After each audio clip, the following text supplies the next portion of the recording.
My name is Tony Lombardini. I'm the operations manager for Mr. Mechanic Auto Service Center.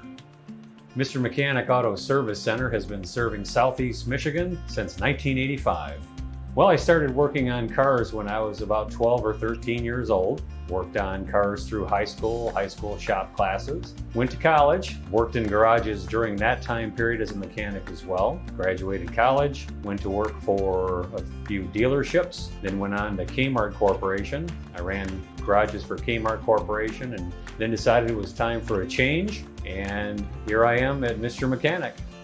What is my favorite part of owning the business? Well, I would probably say it's constant change.